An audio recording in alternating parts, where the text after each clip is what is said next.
Chat G P T کے حوالے سے پچھلے دنوں میں نے جو پوسٹ کی تھی اس پر ایک تفصیلی تبصرہ رانا محمد منیر سر نے کیا ہے۔ پروفیسر صاحب لنگوسٹک ایکسپرٹ ہیں، ٹیچر ہیں اور کمال کے رائٹر ہیں۔ ان کی 2 تحریریں میری پسندیدہ تحریروں میں سے ایک ہے، ایک تعلیم میں تحریر کا زوال اور دوسری پرورش لوح و قلم۔ سر کو اے آئی میں بڑی دلچسپی ہے، پچھلے دنوں ہماری گفتگو بھی ہو رہی تھی اس حوالے سے جس کا تذکرہ سر نے کیا ہے۔ اچھا، سر نے میری کوشش کو سراہا بھی ہے، وہ ہمیشہ میری حوصلہ افزائی کرتے ہیں، تھینک یو سو مچ سر۔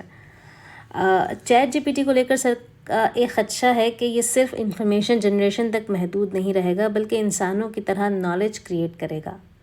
میرا خیال ہے کہ یہ نالج کا تو پتہ نہیں نیو کنکلوژن ضرور ڈرا کر سکتا ہے ان معلومات کی بنیاد پر جو انسانوں نے اس کے اندر فیڈ کی ہے۔ I think it will empower but not over power humans. دوسرا نقطہ سر کا یہ ہے کہ پہلے تو انہوں نے اس بات کا اعتراف کیا ہے کہ چیٹ جی پی ٹی بہت کارآمد ہے اور جنرل پرپس کو فلفل کرتا ہے۔ انہوں نے کہا کہ جو ریویو میں نے ڈیمانڈ کیا تھا وہ تو ایک جنرل ڈیمانڈ تھی۔ آپ کو یاد ہوگا کہ میں نے چیٹ جی پی ٹی سے کہا تھا کہ مجھے جڈو کرشن مورتی صاحب کی کتاب فریڈم فرام دی نون کا ریویو لکھ کر دے۔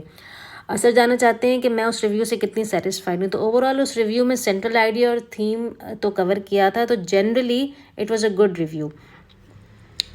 پھر سر کا کہنا ہے کہ اب یہ دیکھنا ہے کہ یہ اسپیسیفک اور کمپلیکیٹ سوالوں کو کس طرح ہینڈل کرتا ہے۔ انہوں نے کئی مثالیں دی جن میں سے ایک مثال یہ تھی کہ اقبال کے مصرے کا مارکسسٹ انٹرپریٹیشن کیا ہوگا۔ تو میں نے یہ سوال جی پی ٹی سے پوچھ لیا، دیکھتے ہیں اس نے کیا جواب دیا۔